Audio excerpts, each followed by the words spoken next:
This is Dr. David Proden, and I want to thank you as we begin another journey into school and community safety.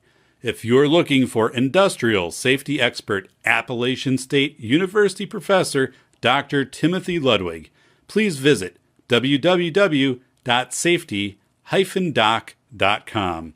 Again, that's Dr. Timothy Ludwig at www.safety-doc.com.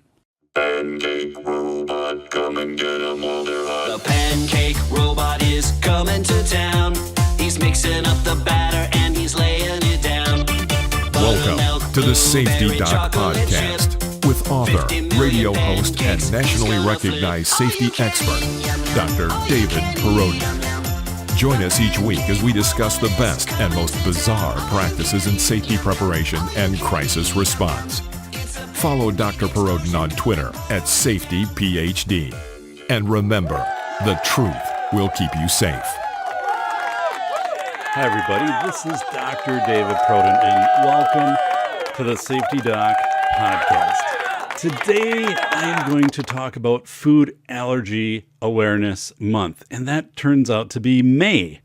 And actually, that doesn't make a lot of sense, so I'm going to give an option that I think is better for Food Allergy Month than to have it in May. Starting out, though, with some anecdotes. We touched 70 degrees. Fantastic.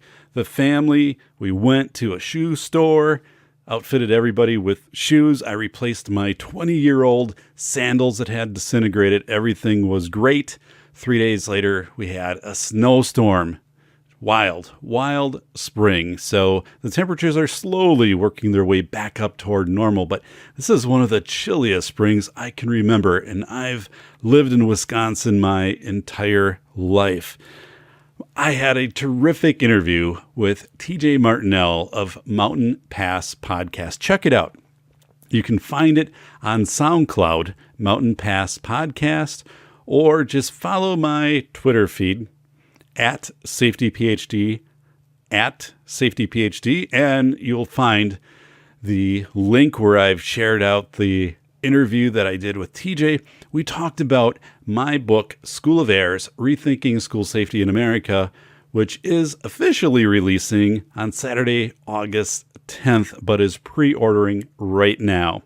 Pre-ordering in the United States, Great Britain, Japan, Portugal, Australia, and other places. So it's fun for me to go on and to see the additional locations where the book is being distributed right now, being pre-ordered. So I'm very excited. People are emailing me saying, "Hey, Dave, I have already, completed the pre-order of the book. Looking forward to it coming out."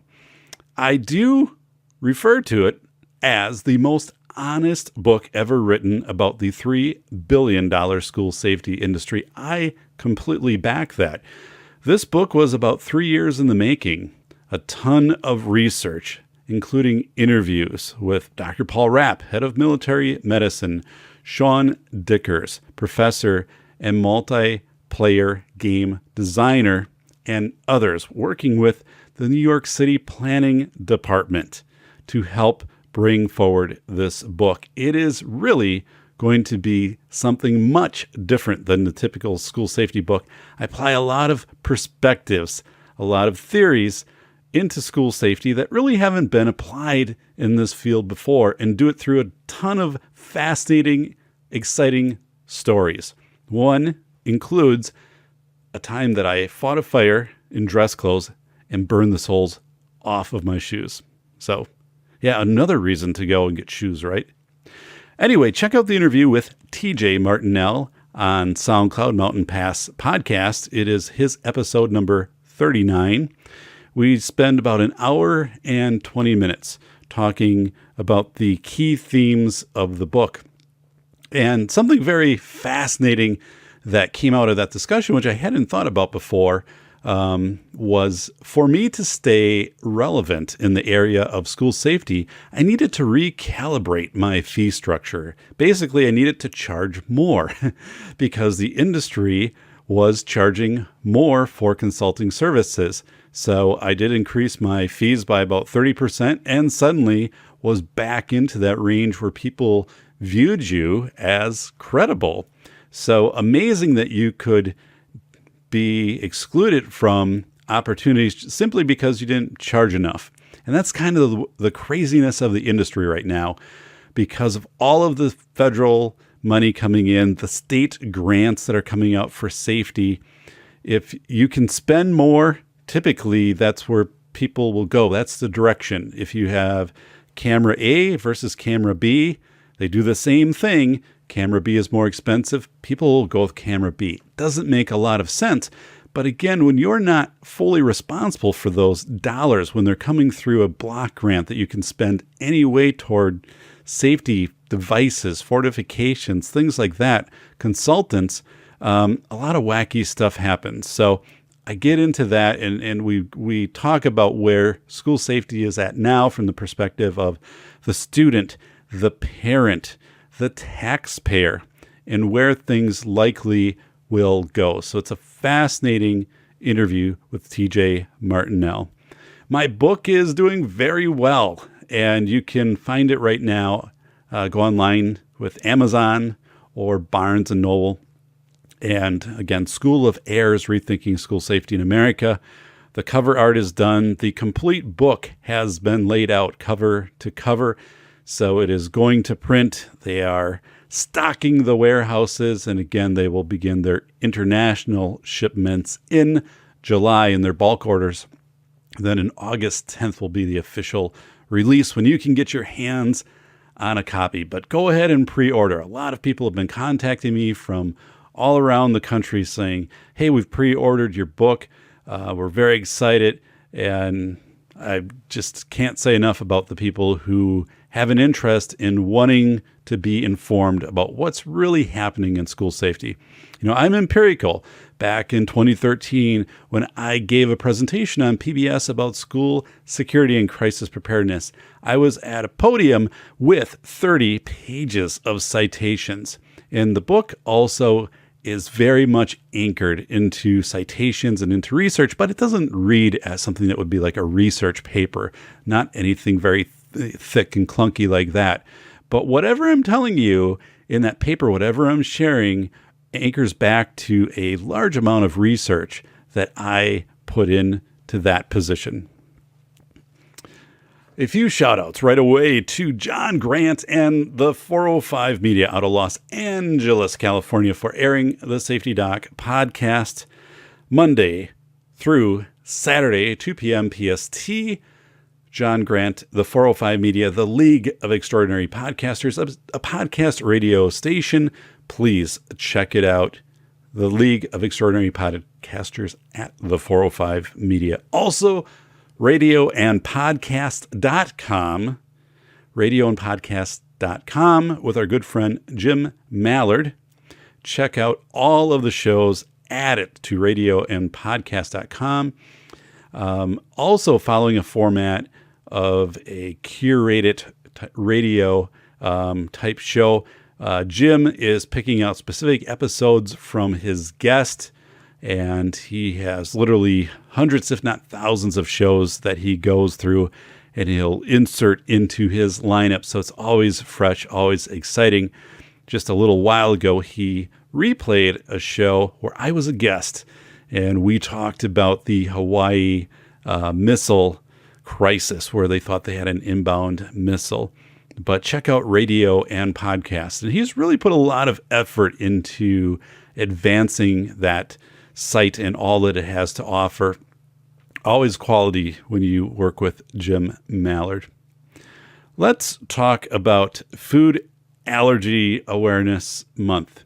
So as a student services director in schools, I was very closely tied to the food allergy awareness aspect of the student body. That was something that I oversaw with nursing, with the food service director, making sure students that had food allergies and allergies in general had plans in place to manage those. But there's something very quirky that I'm going to point out today, and something that, frankly, needs to be changed. Food Allergy Awareness Month is May. So, okay, Food Allergy Awareness Month is May. And actually, Food Allergy Awareness Week is May 12th through the 18th, 2019. Here's the obvious problem with that. 55 million students attend school in the United States. So if you are doing a school recognition of Food Allergy Month, of Food Allergy Awareness Week, you're doing this right before students leave for summer vacation. So it doesn't make a lot of sense, right? It doesn't make a lot of sense to address Food Allergy Awareness Week at the end of the school year. So what should we do? We should move this to either September or October.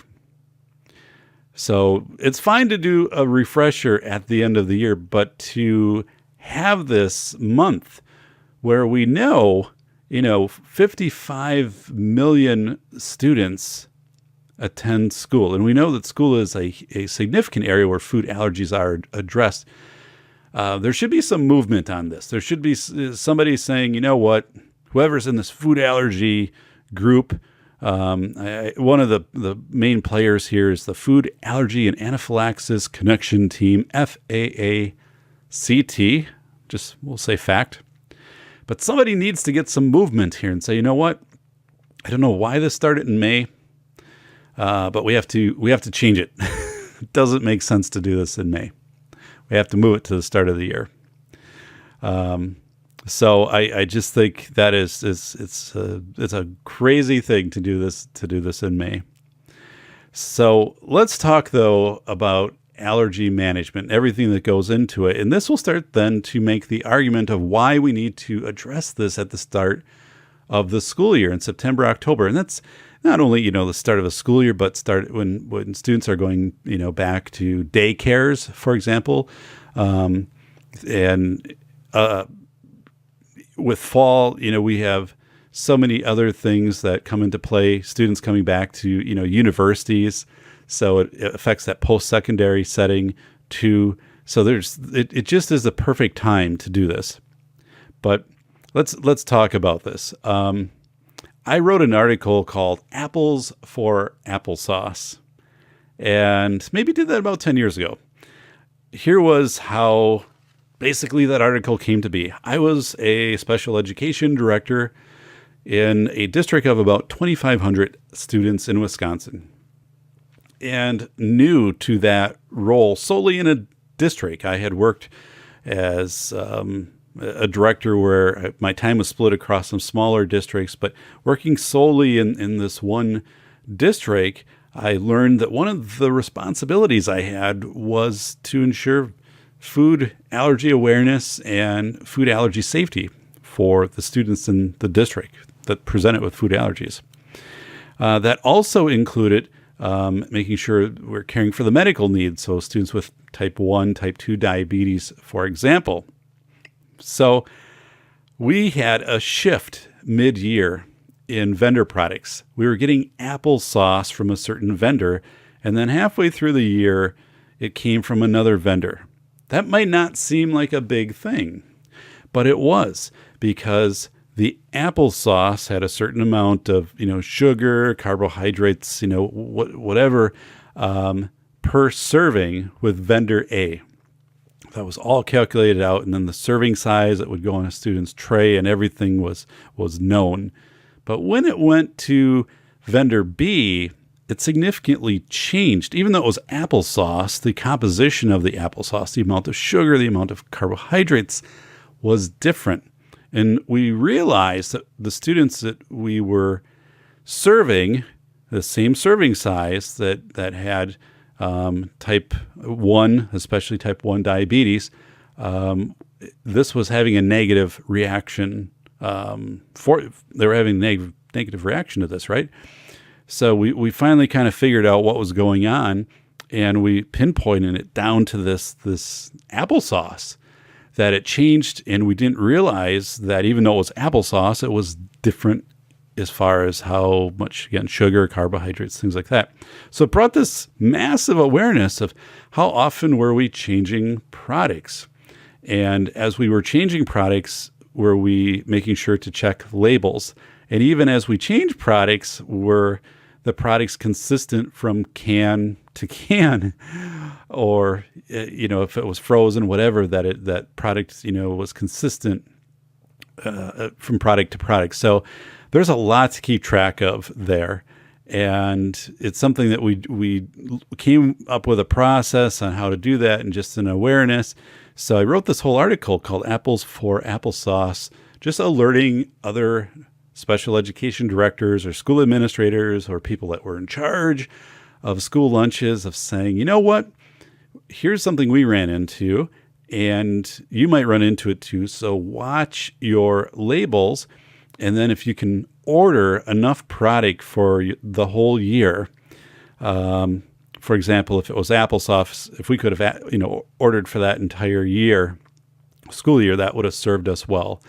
And sometimes schools go with a, third-party vendor for their food service. It's outsourced, and then that's kind of competitively bid out. So every month, what happens? So whether it be the chicken nuggets or the the meatballs or whatever it is. It's coming in from different sources. So then it really becomes a task to try to keep track of what is the, sugar, carbohydrates, all the different levels, sodium. Some students with MSG allergies and thresholds that they have to stay within. So just a lot to keep track of, right? Just a lot. And that's changing.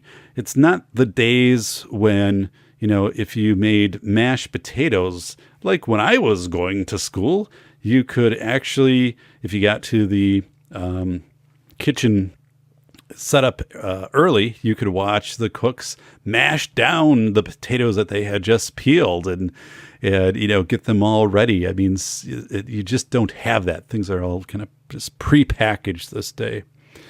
So we have a lot of allergy management, 55 million, we think of schools, but we have to think of, the pre-K settings and also post-secondary. It's a lot. So thank you for tuning in to the Safety Doc Podcast with the nation's leading safety expert, Dr. David Perodin, author, radio show host, university instructor, researcher, expert witness, and consultant. Powerful testimonials. Dr. Perodin has a strong reputation as the go-to safety consultant, and he was still able to exceed our expectations. When we went looking for an expert in the field of crisis preparedness and prevention, David was the single person we pursued. Not easy stepping into the touchier subjects of life, but Dr. David pulls it off. Take a listen.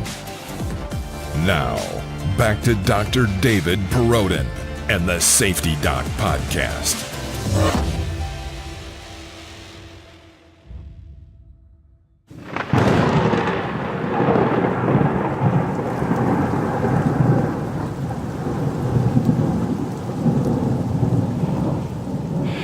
a few more points here about food allergy basics. So food allergies affect approximately 15 million Americans, including 6 million children. Now, that number is increasing.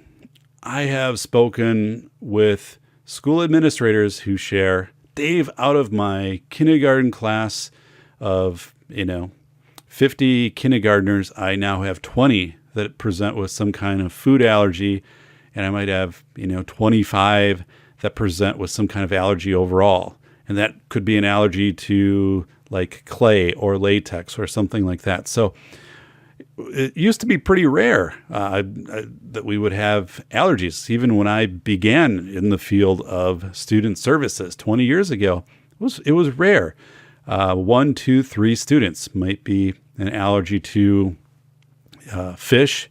It could be an allergy to milk, something like that. But now it's becoming where you almost have half of these incoming classes with allergies. Why? I don't know.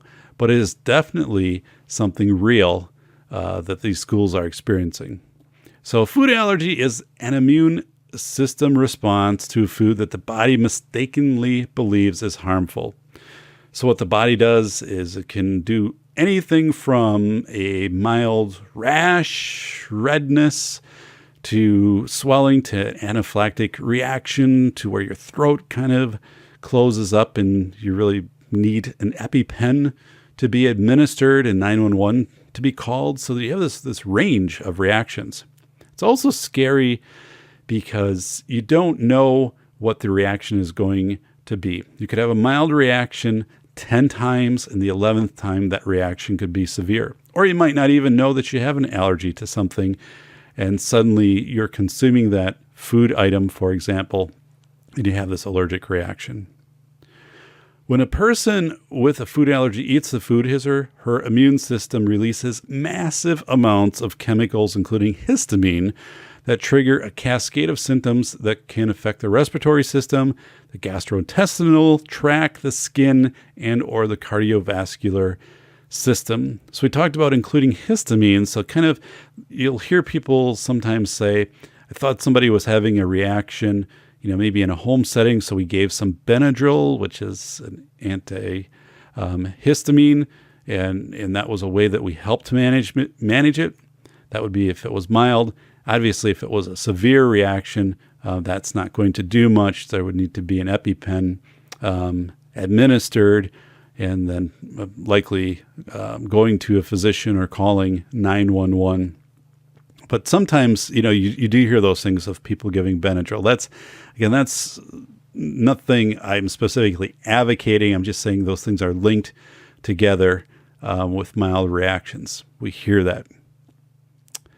There is no cure for food allergies. So you can go years, and I've known people who have well into their adult life have not had a food allergy, and suddenly the food allergy appears. And it could be a food that they have eaten or have been exposed to numerous times.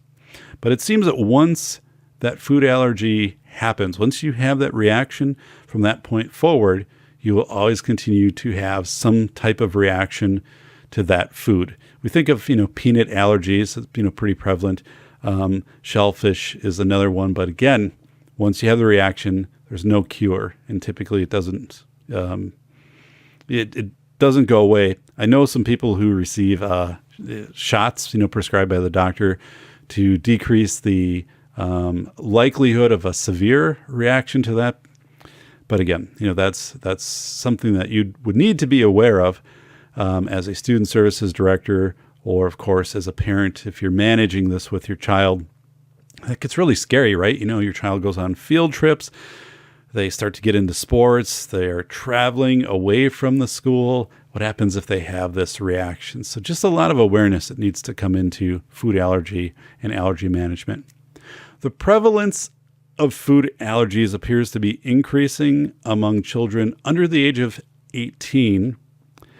And that would be, on average, at least, 2 students in every classroom would have some type of food allergy. So think of, we need teachers to be aware of this. We need this to be part of professional development in schools. What is a food allergy? What is an allergy? What is an allergic reaction? How to identify it, and especially how to identify it as it progresses into a more severe condition, which could be anaphylaxis and life-threatening. So when I went to school, when I was in my early years in school administration, these were not areas that were addressed in professional development. It was very case by case because it was rare. But now it needs to be something that is provided for all staff. Although food allergy desensitizations are being studied, these are not yet proven treatments. So strict avoidance is the only way to prevent an allergic reaction. So again, it's something that maybe in time there'll be a procedure, a process where then the person wouldn't have the reaction or as a severe reaction, but it's something that existing right now, there is no such remedy to a food allergy. It's very important too, because sometimes you'll hear people say this. Maybe you just need, if you're exposed to it more, if you're exposed to it in little doses or something like that, you'll build up a tolerance. It comes to mind where I was watching some documentary of a man who was bitten by a rattlesnake, like 20 times or something like that. He had researched these things or whatever, and after like the 12th time he got bit, the venom really didn't affect him. And to the point where they were researchers were taking his blood and using it to create anti-venoms that they would distribute to hospitals so they could be administered to people who had been bitten by these poisonous snakes, so they could recover. But doesn't seem to work that way for food allergy.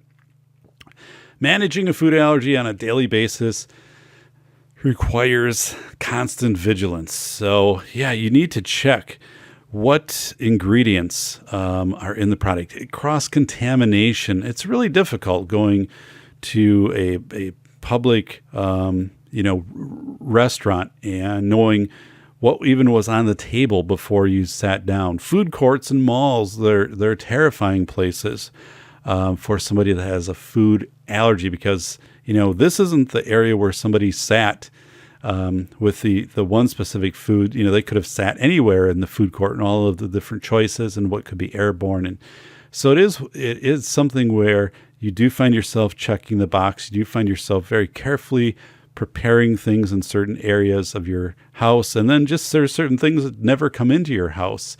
And there are people I know who even in grocery stores do not go down the aisles that contain bread, for example, because they have wheat allergies and they start to have runny nose and eyes and things like that. They don't go down the bread aisle. So trace amounts of an allergen can trigger an allergic reaction in some individuals. This can be, airborne through the ventilation system. So you'll see this sometimes where you'll enter a building, it will say, no latex products are to enter this building. And again, it can be somebody who just gets a small trace of that product, and then they go right into an allergic reaction, sometimes accelerate to an anaphylactic reaction. So it's something that it's a little bit, just a little bit can trigger a significant reaction by the body. Because again, what the body is doing is it's perceiving that this allergen is the enemy. It's mistaking it, as the enemy. It's putting all forces out to combat it. So whether it's a little bit or a lot, it can have a very powerful reaction. Food allergy deaths do occur even among persons with a history of mild reactions in the past. So this is where we have to remember, yes, Jim has had reactions to fish in the past. He's gotten red in the face. He's had some rashes on his hands and things like that. It seems to go away though. So so things can get a little dismissive, right?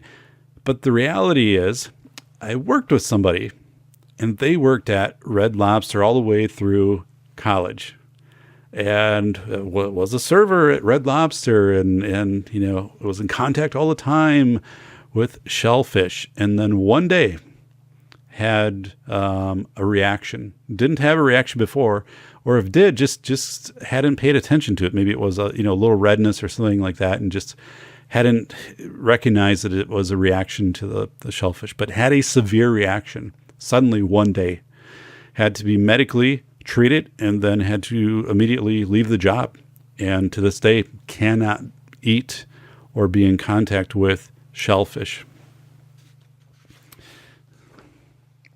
911 must always be called after every anaphylactic reaction. That is the very severe reaction. And also if you are administering an EpiPen. So an epinephrine pen, otherwise known as an EpiPen. We hear a lot about these on the news, EpiPens. You can buy them at, Walgreens, Walmart. They're not hard to get a hold of. There was actually I think, a manipulation of the price of those at one point not too long ago, where they raised the prices because allergies were becoming more prevalent. So they were raising the prices on the EpiPens to make money. They only last a year before they expire. But now I think the prices have been managed again on those. But once an EpiPen is administered, so it kind of has a spring-loaded thing. It actually is like a pen, it's just a little bit bigger. And you put it into person's thigh, and then it does the injector of the epinephrine, and then that does counter the reaction. Basically, will stall the reaction for an amount of time. And you need to then contact 911, and the person then is treated. But it buys you the time to do that. So when schools administer an EpiPen, so usually a student will have an order from a doctor.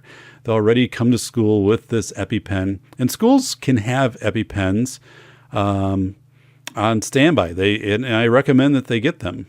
And there are easy ways to acquire those. You contact your insurance carrier for the school, your health insurance carrier for your employees, and you say, listen, we would want EpiPens. Would you donate some EpiPens to the school? I've never heard of an insurance carrier who said no. They will say, yes, how many do you need? And say, well, we want to have extra one in the gym.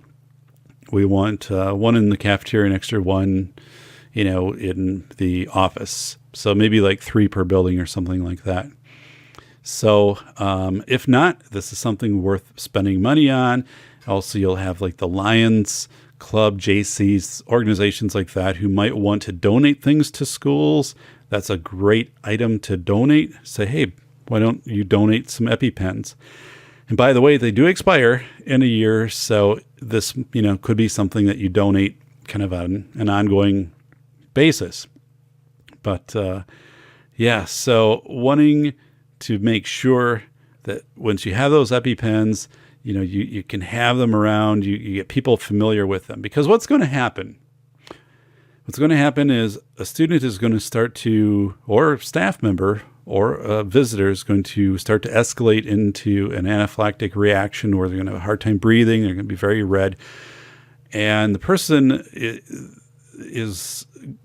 staff member is going to possibly hesitate. I don't know if I should administer this or not, because if I administer it, well, then we have to call 911 and somebody has to pay for that. And is this really that severe, or is it going to return back to more of a normal or manageable state? So talk about this in the book. I've talked about this before, but we have this thinking process as humans where it's called the torus, Torus, where we expect things to return to normal. And sometimes we will delay our reactions to an emergency situation, a crisis, chaos, because we anticipate if we wait long enough, things will just kind of revert back to normal.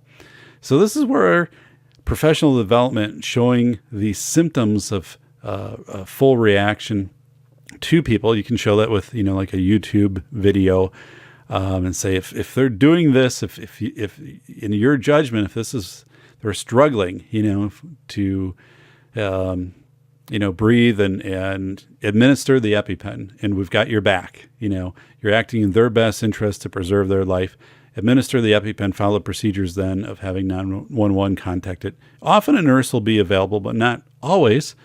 So yeah, it's great advice. And, a lot of these students, who carry their own EpiPens in school, they'll do it themselves. They know when they're having a reaction, they'll be able to self-administer that EpiPen too. But in the instance where they're not able to do it, then staff would jump in and do it.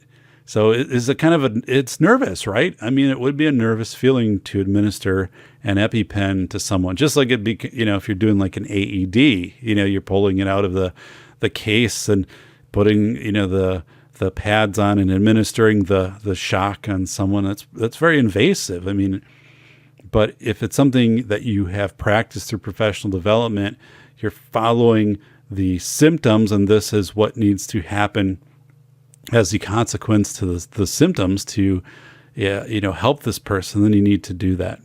So this whole 911, calling 911 gets tricky when parents seek to intervene in this process. So sometimes parents will put a lot of pressure on schools. Had an administrator friend, and they had a student who had some anaphylactic reactions due to allergies. And these were unanticipated, reactions that the student had. They had done a good job of monitoring the environment, but again, this student was very sensitive to trace elements in the environment of the allergen. And the staff then would administer the EpiPen because the student would typically present with a severe reaction. It within a minute or two would start to have trouble breathing, and so the staff would administer the EpiPen per protocol and then call 911. And then the parent was saying, well, I don't want 911 called because then there are costs involved with this. Every time the ambulance, comes to school, if they transport my child, or if I'm not able to make it. So the parent would also say, please call me.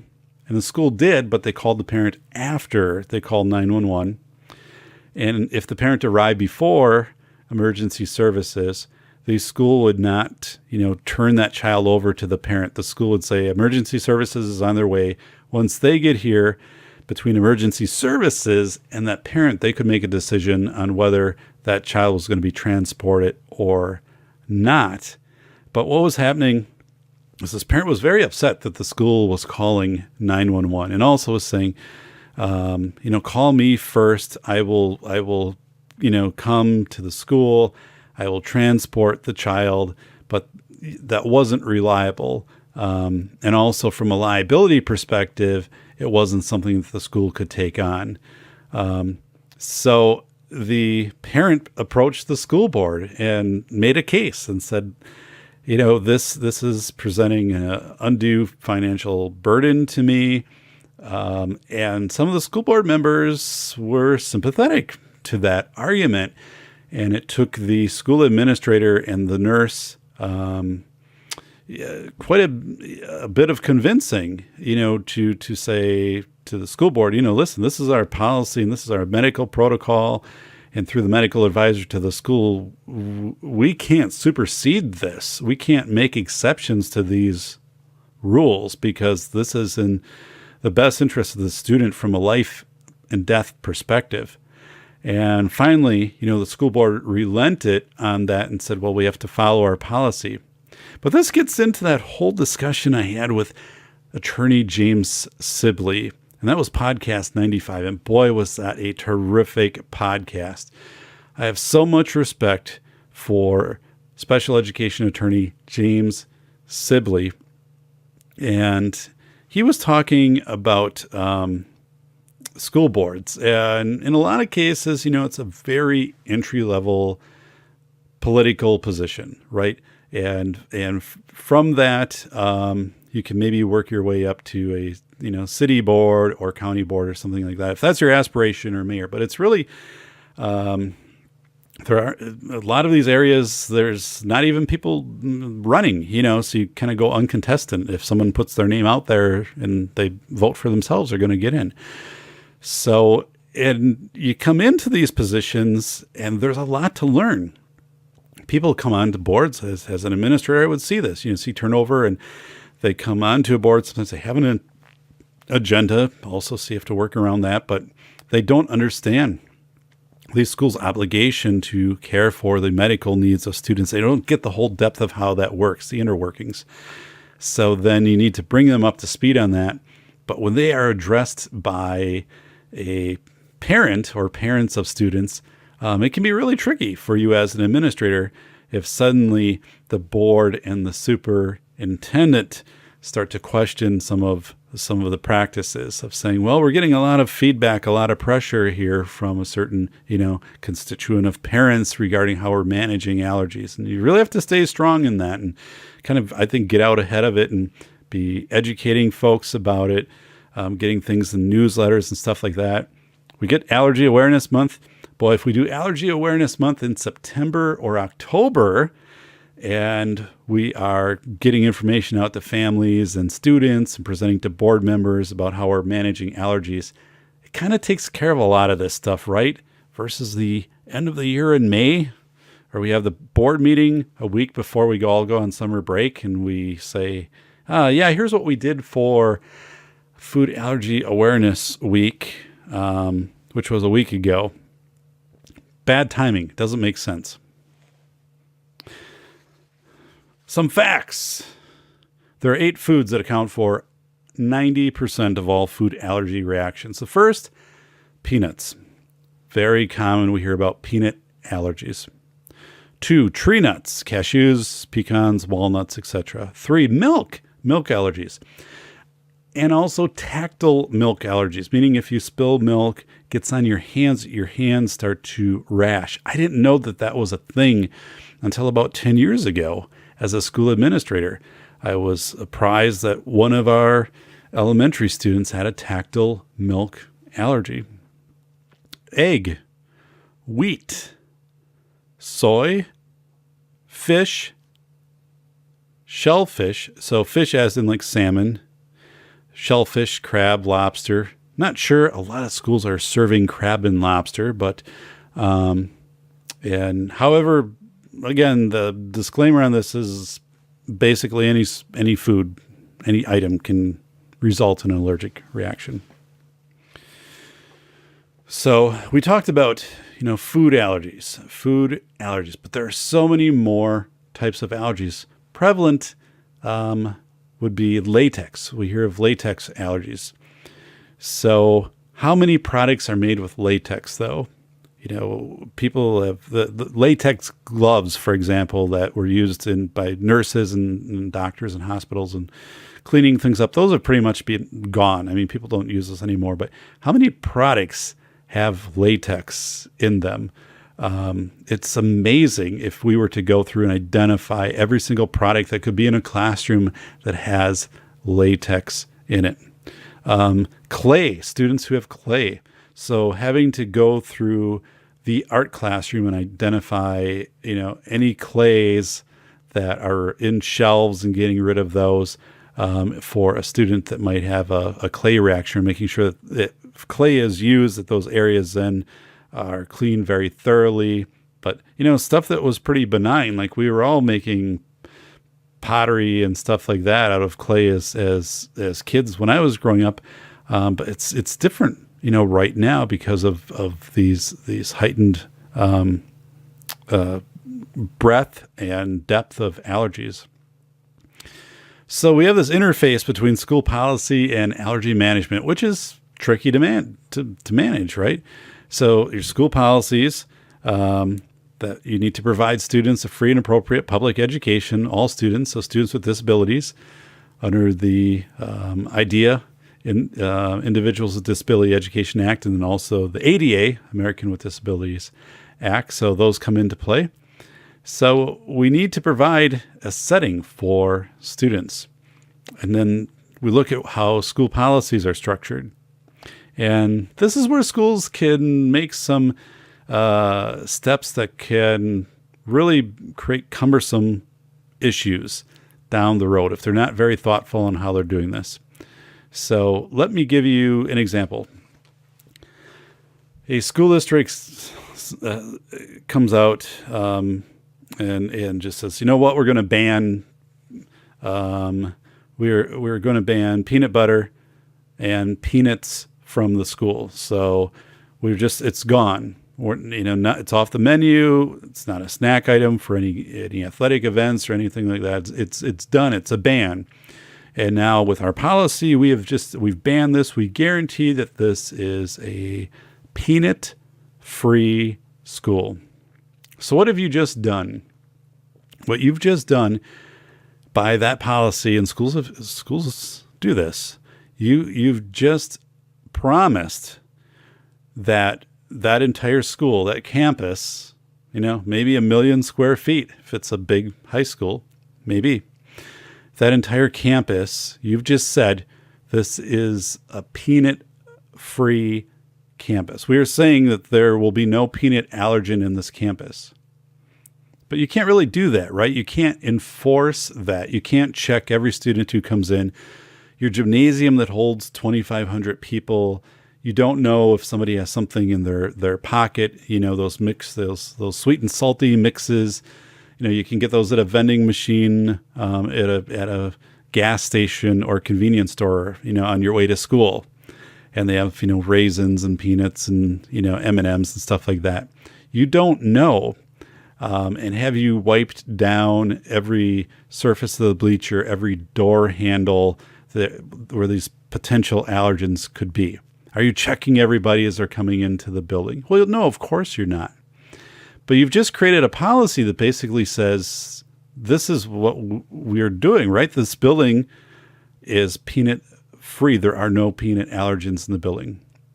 And I've seen that become an extreme struggle for some districts. One district in particular got to the point where they were routinely wiping down all of the handles in the buildings, wiping down all of the bleachers and basketball games are wiping down, basketballs, everything like that. I mean, really investing a lot of resources, a lot of energy into making sure, to their best of their knowledge, that this was a peanut-free school. I mean, that there was no residue in the school after major events. And of course, what do? You rent the school's gym or auditorium out on weekends to different groups. So I mean, it runs into these huge issues to try to manage. So what that district did is they tried to undo that policy and go down a different approach that they probably should have gone down originally, and that is a policy of allergy awareness. Recognizing, okay, we do have a student or students who present with, peanut allergens or latex allergens or whatever it could be. And now we are going to be, let's say, a latex aware school. So you're going to have your signage of saying, these things are not going to be in our school.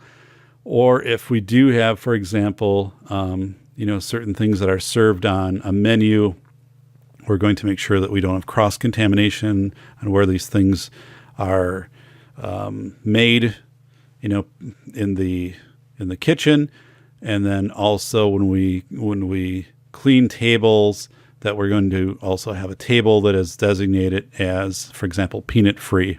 So students who have peanut allergies, if it's a peanut or peanut butter day, or if a student is bringing in a cold lunch and they have peanut butter, they're not going to be at that table. And when that peanut allergy awareness table is cleaned, we're going to have its own cleaning product with it. It's not going to go from that table to another table to another table.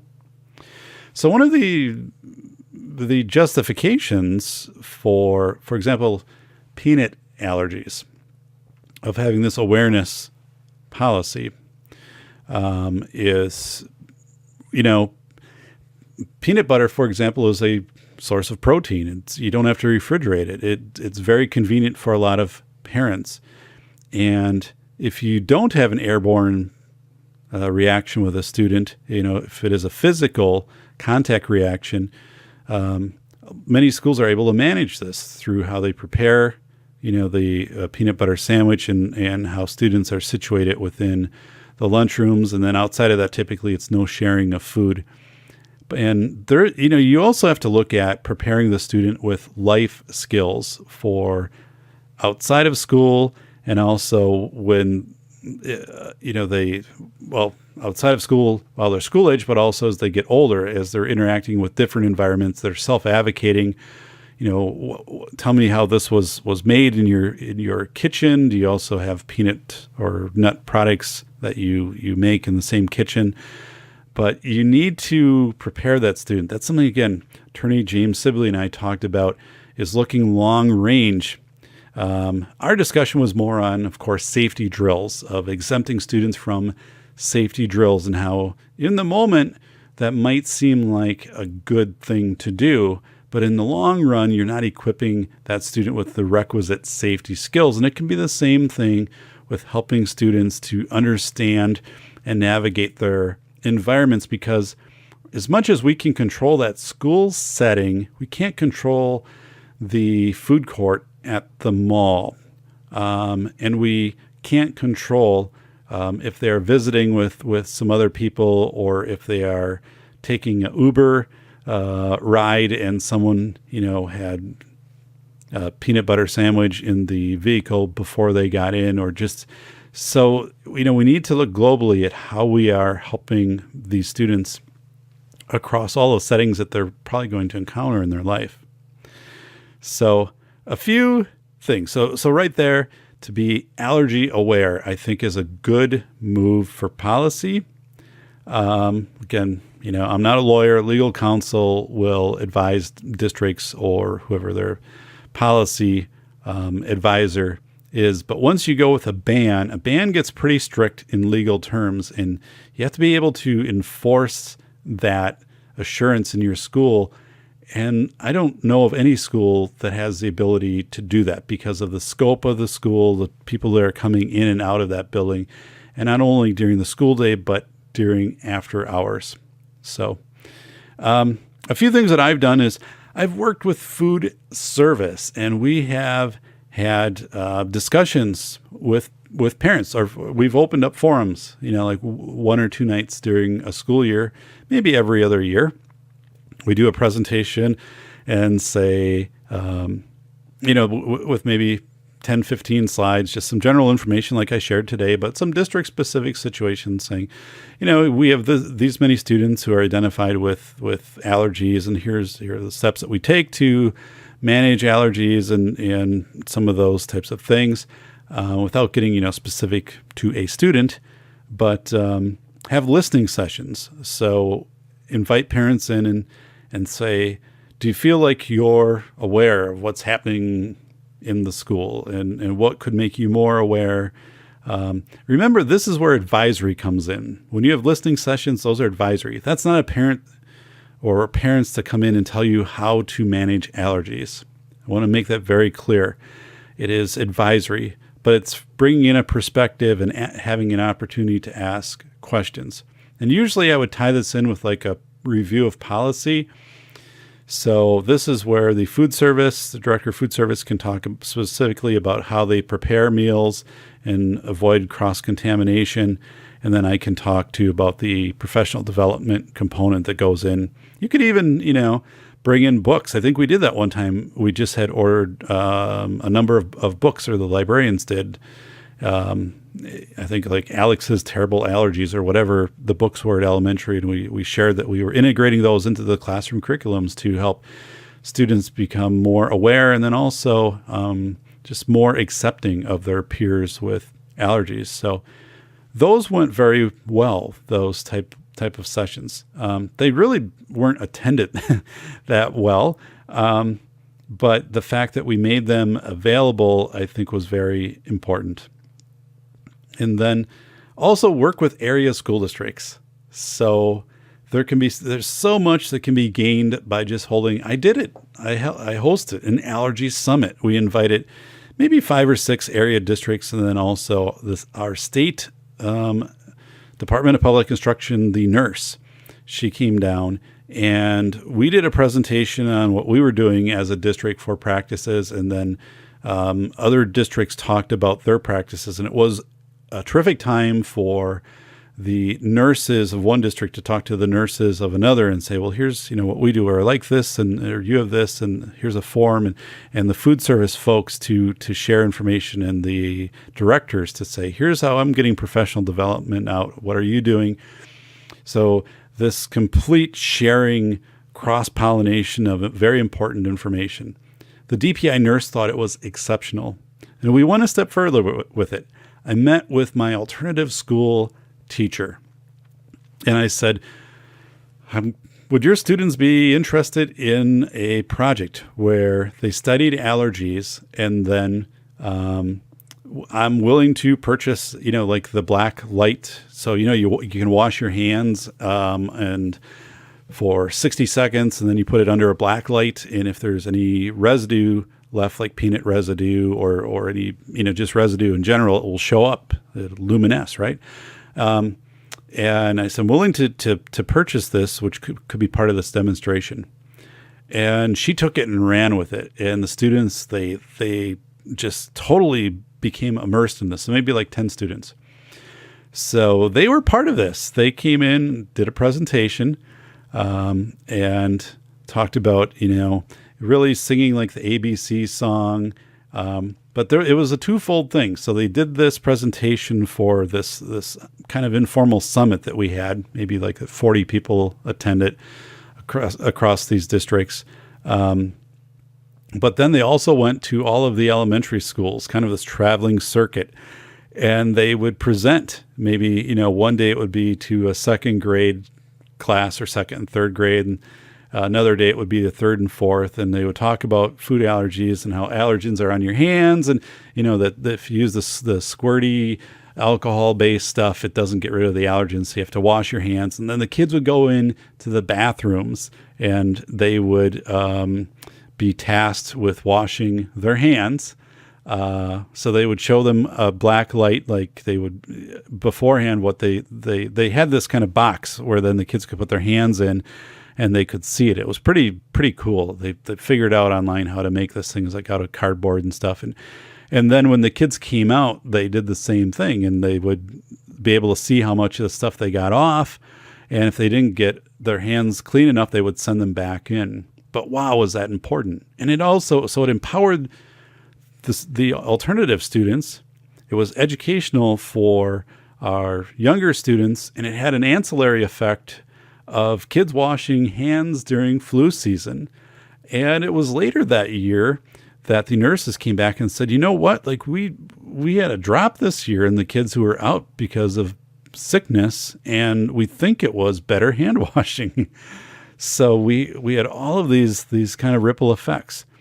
So one of the things too, we talked about EpiPens, and my nurses would take EpiPens and use them for training, expired EpiPens. So they would bring in a grapefruit, and they would have staff stab the grapefruit with the EpiPen to simulate it as if they were stabbing, somebody's thigh. And you could sense that auto injector going into that grapefruit. Of course, don't eat the grapefruit, right? But they said, why just throw these things out? We want people to actually handle these things to get that feel and make that connection of what it's like if they are actually injecting this EpiPen. So that was one thing too. They said, don't ever throw these out. We need them for training, and then we'll dispose of them afterwards. So I want to wrap up with a thank you for everybody who works very diligently for allergy management and listening, to parents who need to have this hypervigilance in all of the environments that they go into, and even students of asking the questions of how this was made and apprehensions, when they go on trips. And they do a great job of managing this, but it is such a significant part of life these days. Allergies, food allergies, just anaphylactic reaction, of course, other areas, bee stings, things like that. So, we need to be very aware of this. It needs to be very much integrated into professional development, and much more the direction we went, I think, when AEDs entered schools, the defibrillators. I think we're going to have that kind of approach very soon with EpiPens, that those are going to be kind of maybe even in the same cases as AEDs. I don't know, but we're not far off from that type of awareness just because of the saturation with the general public of the potential for an allergic reaction. I want to thank, again, the 405 Media, John Grant, the 405 Media out of Los Angeles, California, for airing the Safety Doc podcast. Jim Mallard, radioandpodcast.com. Check it out. New shows are being added all It's a pancake explosion, come and party down. Pancake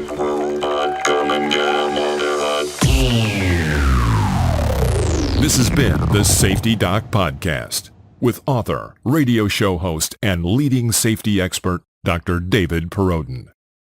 Remember to check back each week for the latest, best, and most bizarre practices in safety preparation and crisis response.